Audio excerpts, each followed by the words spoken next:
Accuracy and me don't get along. Believe me.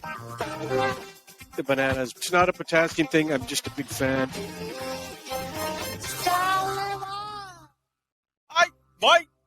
Hey, if my source said to me they're going to Czechoslovakia this week, how am I to blame? I'm passing the information. Here he is, one half of the team. Donnie and Dolly on Czech television. You could watch them weekdays from 10 to noon. It's our Friday regular and Canucks insider, the one and only Rick Dhaliwal. How you doing, boys? We're doing fantastic, how are you? Ricky, how are you? I'm still on the injured list, gutting it out. Not 100%, but for you guys, last week I canceled you guys because I just I wasn't feeling good. And this week, you know what? I could have canceled again, but I'm going to suck it up, unlike Taylor and Henderson, and I'm gonna put it in. I'm at 85%, but I'm going to suck it up. Well, at this time of the playoffs, Rick, nobody's playing 100%. As you know. That's a good point. Secondly, point. Taylor was pretty damn good last week in your stead. I mean, I'll say this: the guy can do a hit. That's not what I heard. That's not really? what I heard. Oh, okay. I saw the numbers. I saw the numbers from the Dhaliwal hits and the Taylor hits, and they're different. I've seen them. All right, fair enough. Advanced stats. I hope you don't have any kind. I hope analytics. Hey, when you say you're not feeling well in this, day and age, people wonder. I hope this isn't COVID or anything like that. Is it, Ricky? Nah, jeez, are you kidding me, Matt? You already asked me COVID. It's not COVID. I told you the sniffles and I'm chewing on the halls, and I got the throat medicine? Not Buckley's, the other one. Robitussin. Yeah, Robitussin. That's it. I've been pounding that like hell, but it makes you sleep. And it makes you drowsy. You sound a little bit sleepy. You sound like you're low energy right now. There you go. There's Price ripping on me again. We're 5 seconds into the show, and Price is all over me. What a Hey, not surprised. Just be careful. Some of the kids these days, they mix that cough syrup with Crown. Purple drink. Yeah. You're flying, Hey, Ricky. Hold a second. Okay, let me ask you about Buckley's. We've all tried it. It's disgusting. It's just disgusting. It's the medicine where you close your eyes. And you just, it's disgusting. Tastes but you know what? And it works. I find all cough syrup disgusting. I don't discriminate against other brands. No. I find them all awful. Matt, what are you talking about? Robitussin's got a good, it's soothed. It's got a good taste to it. But Buckley's is disgusting. A little bit of Crown, a little bit of Robitussin, a couple ice cubes, boom. Tastes like a cherry Coke, right? Okay, I don't advise that, folks. Don't drink that. Please do not do that. No. Playing to get to here, Ricky. Yep. Why don't we start with these Nick Kyprios comments on the Bob McKenzie podcast from yesterday? Said the Canucks are broken, thinks Rutherford doesn't like the room at all. It's a country club and is expecting massive change over the summer. How does that jive with what you're hearing out there? Yeah, the only thing, I haven't heard the country club thing before, I have to be honest with you, but everything else I agree with. I think this could be a summer if, capital letters if, they can create some salary cap space. I know you guys were talking yesterday about moving Dickinson and Pearson and some bad contracts, but here's the thing about bad contracts I always laugh at in Vancouver. If everybody in the city of Vancouver knows it's a bad contract, do you think it's easy to move? You don't think the other team knows it's a bad contract? Jim Benning tried for years and years and years to get rid of bad contracts. He finally got rid of them all in a monster deal with Arizona. It's not easy. It's very easy to say move bad contracts, very hard to do. And, in today's, some of these owners have been hit with COVID. Some of their franchise values have gone down because of COVID. Economies have gone down because of COVID.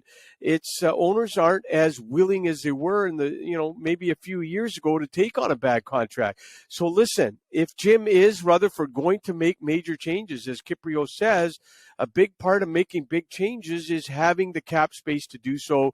But that is easier said than done, guys. It really is. Dickinson's contract, though, guys, is a small b bad. It's not horrific because it's only 2.3, so it can't be that bad. So why hasn't it been moved yet then, Blake? Well, why wasn't it moved at the deadline? Why wasn't it moved at the deadline?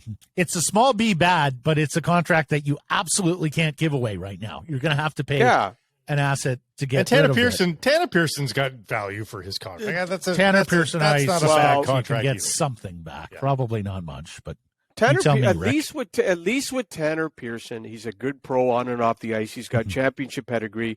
There's a lot of things to like about Tanner Pearson. I mean, guys, Travis Green loved Tanner Pearson. Bruce Boudreau loved him. I mean, he's just a really good pro hockey player at the NHL level, and I think you guys are right. I think there would be a market for Tanner Pearson. He is pretty well respected around the league. So answer me this, though. Do you think this could be a summer where he trades off, say, 6, 7, like third to half the skaters, and that they just play a lot of kids and go to the fans and say, you know what, weren't close to being a cup team, going to need some more surgery done here, ask for your patience, but we're going to go young and let the kids have a chance next year? Is there a world where they go that far down in the in terms of rebuild? No. What did Rutherford and Alvin both said when they got here? 2 to 3 years, we can turn this team into a winner. They've never talked rebuild. I've never. But next year is the sacrificial year, Rick. When they say to 2 to 3 years, right? That is with the implied notion that next year, is a work to do year. It's not necessarily a year of contention. So I'm just wondering how deep they'd be willing to go. In all my talks with Rutherford and him saying publicly, I've never heard him use the word rebuild. I think he has been on record of saying 2 to 3 years, we can turn this around with the right moves, but he's also preaching patience. So that's why a couple of weeks ago, Rutherford said something about patience and, we got to make the right moves at the right time. Kyprios is kind of saying there's going to be this summer of nothing but grand slams and, not even home runs, but grand slams. I don't know, a team that is capped out, a team that has got cap issues, a team that has got, last 2 drafts. Okay, guys, 2 years ago, no picks in round 1 and 2. Last year, no pick in round 1. This year, no pick in round 2. Does that sound like a team that can go out and make a bunch of, huge moves? There's not much in the cupboard. There's not much in Abbotsford. And I don't know. I see them I see them making smart moves this summer. One thing about Rutherford, and I'll say it again, every time you listen to this guy talk, and when you do talk to him, you get the Pat Quinn, Brian Burke feel of a guy that is a sharp, savvy hockey guy. I think the Canucks are in the good hands with this guy. I think he's a great public speaker. He installs confidence for season ticket holders and fans. I think this guy is everything about him gives you confidence, and the Canucks are in the right hands. But I don't know where, Matt, you're talking about 5-6 moves. I mean, I don't know. I don't see it. Do you? Well, the volume's going to be hard. Volume I don't. Yeah. But how about size of deal, Dolly? What are the chances that both Miller? That's it. What are the chances that both Miller and Boeser are not at camp? Mm-hmm. Okay, so they've come out and they've said that we will qualify Brock. He told me this about Brock Boeser.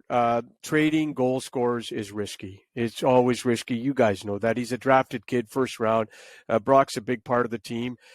Just this, qualifier is a bit high, but they will talk, try to get a 2 or 3 year deal done. I'm thinking that if you're not, obviously, they're going to get. I did hear that they are, because of Brock's father passing away, they're going to give him due time to grieve here, before getting back into the contract talks. I did hear that, which is a very classy move on the team. But look, they're willing to qualify him. Trading young goal scorers is risky. Miller is simple, guys. They're going to talk. And if the number is out of whack, then I think everybody knows that he's going to be moved. If the number is too high, and I think they've said that if it's a crazy number, guys, he's got to be moved. Mm-hmm. If it's 8.59, 9.5, 10, that's going to be hard to do. It's just, you got Horvat's, okay. You got Horvat is out there looking at a raise. Boeser's going to get a raise. Miller's put himself into being thanks to 99 points in a monster year, to put himself in a raise. Your top 3 forwards, guys, and then Pettersson's up in 2 years. So you got to look at all these guys with their hands out for a raise. Not everybody can get a massive raise. I don't think so. Yeah. Let's move on. Andrei Kuzmenko, the Russian free agent. Is there an update there? Yeah, so he's arrived in Los Angeles for second interviews. The Canucks are going to get one. They just haven't worked out that date yet. down to the wire. Canucks are obviously in the mix. I expect them to be, I don't know if they're going to get him, but I expect the Canucks to be right there at the end. Not sure where he goes, but Vancouver will be given strong consideration. For those wanting a quick decision, it's just not going to happen. I touched base with the agent again this morning. He told me they're going to take their time. Don't expect a decision soon. I really thought mid-June. But now it looks like it's going to be past mid-June. It's a freebie, guys. This is a player that doesn't cost you a draft pick. It isn't a player that doesn't cost you anything. It's a freebie. A lot of teams are in on him. He's a good player. My Russian sources tell me absolutely he should be a good player at the National Hockey League level. So it's just all I can tell you guys is just there's going to be more waiting on Kuzmenko. Well, and doubling back on what we just talked about. So, like, again, if he chose to make a bunch of moves, knowing that last year is that flushing year that you mentioned, Matt, maybe you win the gamble here on Kuzmenko. So maybe you trade away 2 top 6 guys in Boeser and Miller, but maybe you recoup the Boeser points with Kuzmenko. And then you're just trying to recoup the Miller points after all is said and done. So he might be manna from heaven in terms of how deep the rebuild has to go. But that's the thing, Blake. You say recoup the Miller points.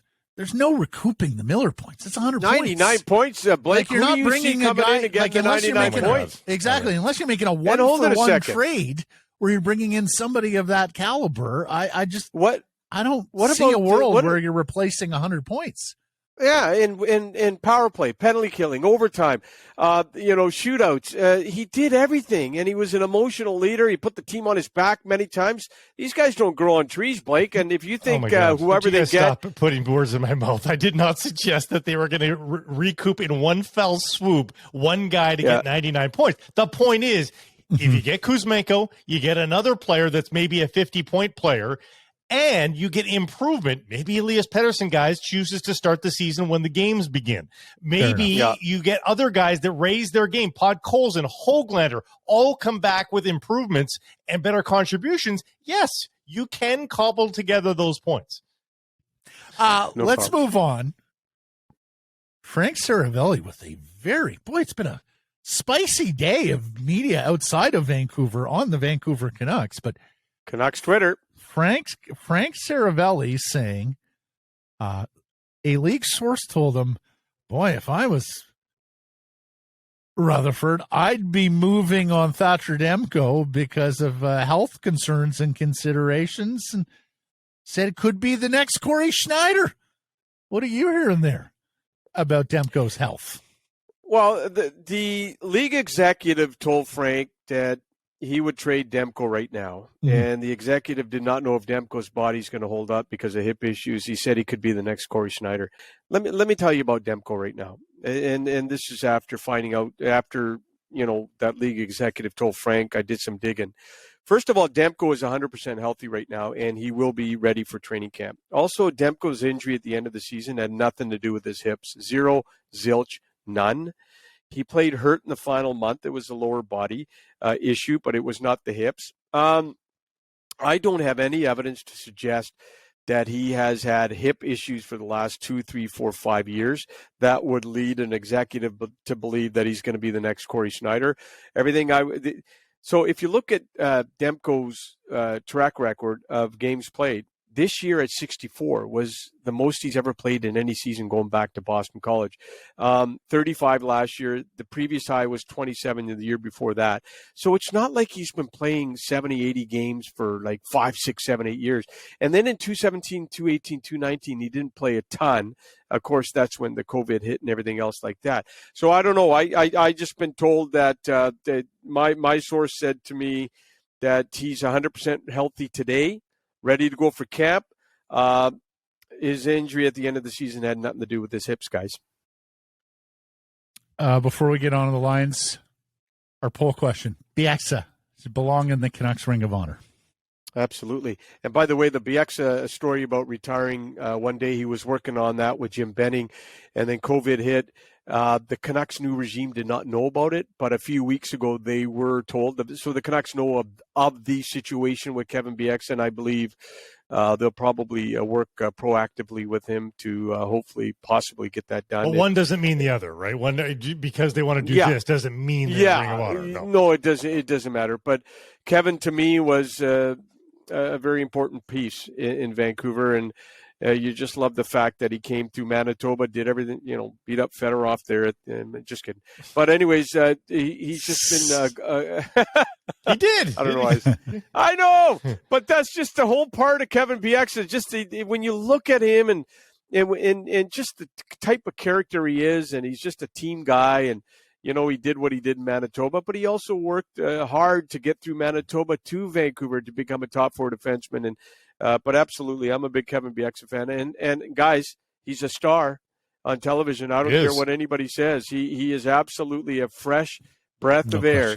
And the best thing that Sportsnet's done at the television level is absolutely being Kevin Bieksa 1,000%. Absolutely, 1,000,000%. Are you going to the Lions game tomorrow, Ricky?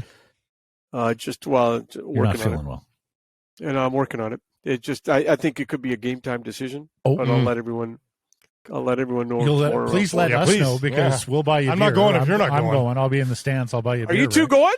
Are you two going? I'm on the island. Blake. No. Yeah. This Price. I don't know about too big for the Lions. Blake Price. I'm going to watch my daughter play sports about? rather than the BC Lions. All right. That's more important. Sorry, I thought it might have been you were at a dinner party or something. Blake fills in for Farhan on the sidelines on the TSN TV side when Farhan's calling the game. Price is the type of guy to have these high socialite cocktail parties. Yeah, I'm a real socialite. Yeah, I'm really up there. You and your Harvard sweaters. Anyways, now Rick, Lions guys. The only thing I wish for tomorrow night is they don't bleep the bed. Yes. And, you finally got the city's attention. You finally got the city's attention. And I was one of those guys in 1980s that went to Empire Stadium. And then I was so lucky to move over to BC Place, and a part of those 60,000 crowds, that was me in the end zone. You didn't see me. It's tough to see me in those crowds, but I was there. And those Western finals against Cal Murphy and the Blue Bombers and Don Matthews, and it was such good football. The Lions were the place to be. The Canucks were so awful in the 80s, other than 82. The Lions were ahead of them as a franchise, and it was just good times. And then the last good time was with Ackles, Buono, Dickinson, and Printers. Get back to that. Enough with the 2-and-outs and the 2-and-outs and the field goals. Get back to throwing for over 350 yards. That's when you have the good times, is when you can entertain and the people will come back. Just entertain. Just don't have your quarterback throw for 180 yards and 2-and-out. That's what drives people nuts. Yeah. But if they can have a great game tomorrow, and sort of like last night, Calgary and Montreal, exciting down to the stretch. Corey Philpott, by the way, there to watch his two boys. That was so good to watch last night. Yeah, Corey, one of my favorite Lions running backs all time. But and his boys are pretty good players here, pretty good prospects after what they did at the University of Calgary. First-round picks. Yes, absolutely. Was the fifth to Calgary? One went to Jalen, I think, and the other guy went to Montreal at 9. I'm so happy for Corey Philpott and his kids. But let's pack the stadium tomorrow, and the Lions, just do your job. Do your job, entertain, and they will come back. You've got the Elks executive over your left shoulder there, I see, in the picture. Who's that? G-Roy. Oh, yeah. There he is, yeah. Yeah. Isn't that a great photo, though? Yeah. Let's just hope the Lions don't shit the bleep tomorrow. Okay, Rick? The bleep. Hey, when I looked over my shoulder, I saw Linden. Price is such an unbelievable. Look, when you look over my shoulder, who do you see? You see Linden and McLean. Not from my angle. Do you have any active players over your shoulder? No. And lastly, Rick, I don't know how it works with you and Don Taylor and Ryan Henderson, but by Friday afternoon, like around this time, I'm so sick of Blake. And Blake is so sick of me. Oh. We don't hang out much outside of the show. We certainly don't do weekends together. I need a reprieve. I need a respite from Blake over the course of the weekend. Not from Taylor, but from Henderson for me is a must. I need time away. And Taylor and I are going to be in the next Jurassic Park movie anyway. So we have a lot in common. We're older. Yeah. But this young guy just drives us freaking nuts. Yesterday was his, what was that, FOMO, fear of missing out. He's throwing FOMO around like, Like, what is this? I'm not 31. I don't know what the hell FOMO is. What is FOMO? No one uses FOMO. You use FOMO in texting or tweeting. You don't use it in a conversation. Right? Hey, Matt, you and I have golfed many rounds, and golfing takes 4.5 hours. Yes, sir. You and I have sat in the cart. Have we ever sit in the cart in 4 hours of something about FOMO? Never. It's ridiculous. Hearing about you guys golfing together, you know what that most certainly does not give me? FOMO. Fine, you're not invited. You're not invited. But I have never used FOMO. I've been to parties, ball games, the boys over. No, none of the boys. The boys come over, they drink, they will watch sports. No one says FOMO. Who says FOMO except Henderson? This guy's a nut bar. Exactly. Not your voice. Ricky, thank you for this. You brighten up every Friday. I hope to see you tomorrow at the Lions game. Do let us know if you're going to be there. I'll let you know. I'll tip you off. I'll text you at 4:00 tomorrow. Mm-hmm. All right. Adios. Bye. Rick Dhaliwal, one half of the team with Donnie and Dolly, weekdays on Czech Television, 10 to noon. Honestly, broke the mold.